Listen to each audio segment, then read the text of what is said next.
আসসালামু আলাইকুম রহমতুল্লাহি ওবরাকাতুহু। সুপ্রিয় দর্শক, আশা করি আপনারা সবাই ভালো আছেন আল্লাহর রহমতে। আপনারা দেখতে পাচ্ছেন আজকে আমার সাথে আছেন আপনারা ইতিমধ্যে বেশ কয়েকটা ভিডিওর মাধ্যমে দেখেছেন যে আমার অত্যন্ত সম্মানিত একজন শ্রদ্ধাভাজন একজন ব্যক্তিত্ব কারি হজরত মৌলানা জনাব ফখরুল ইসলাম আলমগীর হুজুর মুহতারাম আমার সাথে আছেন। আজকে মুহতারামের মাধ্যমেই মুখ থেকেই আমরা জানতে চাই যে হুজুর আমরা আজকে যাচ্ছি কোথায় এবং কী কারণে যাচ্ছি, আচ্ছা। আজকের পূর্ণ দিনের পরিকল্পনা কোথায়। আজকে আমরা পুরোটা দিনের জন্য একটা সফরে বের হলাম। নিজেকে খুবই সৌভাগ্যবান মনে হচ্ছে। তো হুজুর আজকে যদি বলতেন আজকে আমাদের কি প্ল্যান এবং আমরা যাচ্ছি কোথায়? আলহামদুলিল্লাহ, আজকে আমরা যাচ্ছি ইন্ডিয়ানা।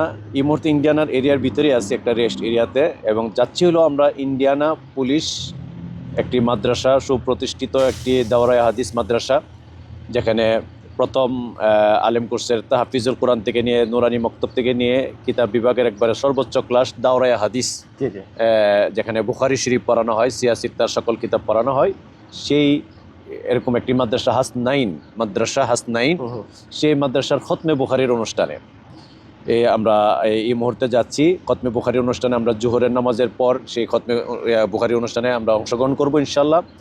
সেখানে আমার একটা প্রোগ্রাম আছে, অ্যাটেন্ড করে আবার আমরা ইনশাল্লাহ ফিরে যাব মিশিগানে। ওখানে আজকে সন্ধ্যায় আবার প্রোগ্রাম আছে ওলামা মিশিগান অ্যাসেম্বলির কর্তৃক কুরবানি এবং হজ সেমিনার, সেখানেও আমরা গিয়ে আসার ইনশাল্লাহ সন্ধ্যায় অংশগ্রহণ। মোটামুটি বলা যায় দর্শক, আজকে সারাদিনের জন্য আমি এবং আমরা সারাদিনের জন্য এটা প্যাক। আর নতুন একটা সিজন শুরু হতে যাচ্ছে ইনশাআল্লাহ। আমরা যেহেতু কোরআন এবং খেদমতের কাজ আমরা শুরু করে যাচ্ছি, তো এখানে আপনারা আমাদের সাথে থাকুন এবং আমাদের কাজটা দেখুন, এবং কোনো পরামর্শ থাকলে আপনারা অবশ্যই আমাদের জানাতে ভুলবেন না। ইনশাআল্লাহ আপনার মাধ্যমে আমরা খতমে বুখারীর যে প্রোগ্রাম এবং যে মাদ্রাসাতে যাচ্ছি, সেই মাদ্রাসাটাও আমরা আমাদের দর্শকদেরকে ইনশাআল্লাহ দেখানোর চেষ্টা করবো ইনশাআল্লাহ। তো চলুন দর্শক, আর দেরি না করি, আমাদের অবশ্য আর ঘন্টাখানেক একটু দূরে আছি আমরা, তো ইনশাআল্লাহ আমরা খুবই দ্রুত সেখানে পৌঁছে যাব আর চেষ্টা করবো এই আজকে প্রোগ্রামের। আমার জন্য এটা প্রথম একটা অভিজ্ঞতা। আমি এর আগে কখনো বুখারী শরীফের কোনো খতমে বা বুখারীর কোনো অনুষ্ঠানে আমার যুক্ত হওয়ার সৌভাগ্য হয় নাই। আল্লাহ তাআলার অশেষ মেহেরবানি, আমার হুজুরের সাথে সম্পর্ক হয়েছে কিছুদিন আগে, এবং সেই সুবাদে আমি এখন অনেক ইসলামিক অ্যাক্টিভিটির সাথে ইনশাআল্লাহ জড়িত। তো চলুন আমার সাথে দেরি না করি প্রোগ্রাম শুরু করা যাক, এবং আপনারা আমাদের সাথে থাকুন ইনশাআল্লাহ।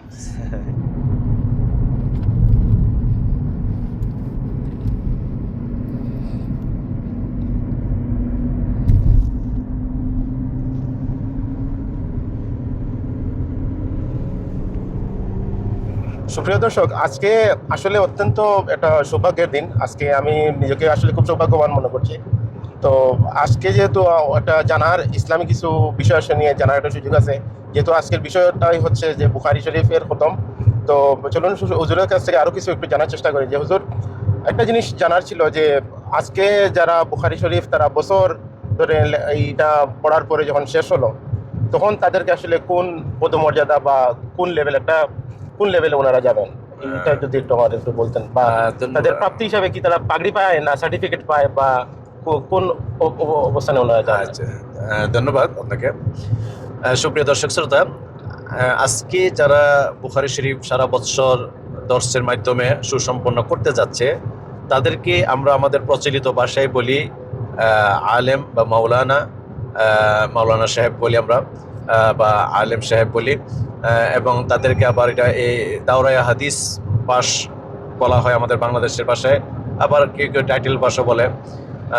মোট কথায় যে আলেম কোর্স যেটাকে বলি, এটা সুসম্পন্ন আজকে হবে, তাদেরকে মাওলানাই বলি আমার সাধারণত ভাষায়। যে উপাধি দিচ্ছেন বলছেন যে পাগড়ি, যে বিষয়টা পাগড়িটা, এটা আমাদের কিছু কিছু মাদ্রাসাতে এটা একটা বরকতের জন্য, যে তারা যে মাওলানা হলেন, এটাকে একটা সম্মানসূচক একটা পুরস্কারে পুরস্কৃত করা হয় পাগড়ি দেওয়ার মাধ্যমে, এবং সার্টিফিকেট তো এর মাধ্যমে দেওয়াই হয়, যে সার্টিফিকেট দেওয়া হবে এদেরকে যারা আলেম কোর্স সুসম্পন্ন করেছেন।